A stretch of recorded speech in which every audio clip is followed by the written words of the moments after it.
Jones.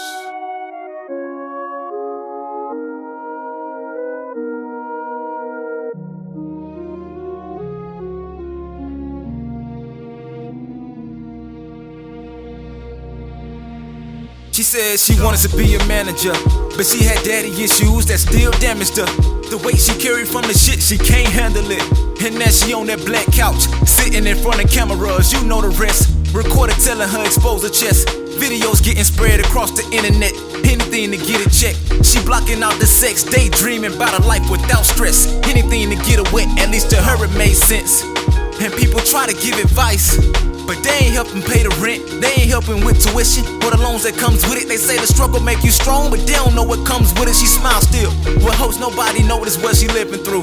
Her life opposite of being born with a silver spoon. Not even plastic, no pot to piss in, her pulse is missing. Since her first dose of oxygen, my plot thickens. Years go by and she finally got the job she was missing. A top position, a business where the slogans always try to make the right decision. Was up for promotion but only under one condition. Yeah, you guessed it right, it was either get fired or undress tonight.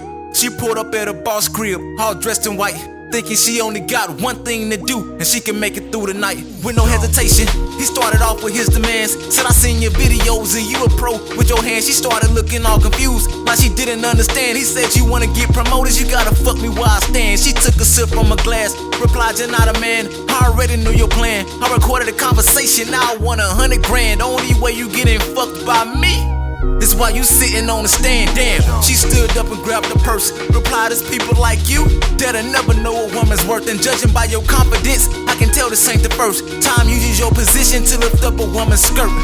He stood up, don't like being told no. She tried to leave, he intervened and closed the door. Said, I cannot let you go, it's things recorded on your phone that I can't let nobody know. Then he grabbed her by the throat and he choked her. Damn. Then he choked her. Damn.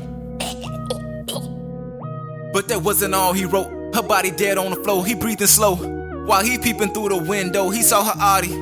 He figured he would use her car to dump the body. He walked up to the car, sweat dripping in his eyes. And as soon as he arrived, looked in the back. What an unpleasant surprise, he stopped breathing too. Dropped the body, heart was off beat. Was about to pop the truck until he saw her car seat. I'm sorry. Dropped to his knees and repeated, I'm sorry. He didn't know, I'm sorry.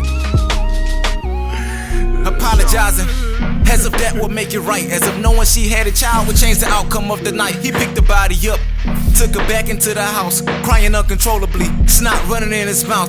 He put her on the couch, got out his bloody clothes and took a shower. Hot water ran out, it's been some hours. Stomach wheezy, still sweating, taste buds sour. Now he in the kitchen, 4-5 on the counter. He loaded up the clip, joined her body on the couch, cocked it back and put the barrel in his mouth. Damn, he can hear his heart beating like an instrumental, contemplating on telling the cops it was incidental. But in his mental, he couldn't live with his actions. In disbelief of his overreaction, finger on the trigger. Before he smashed it, he heard a knock at the door. His reaction was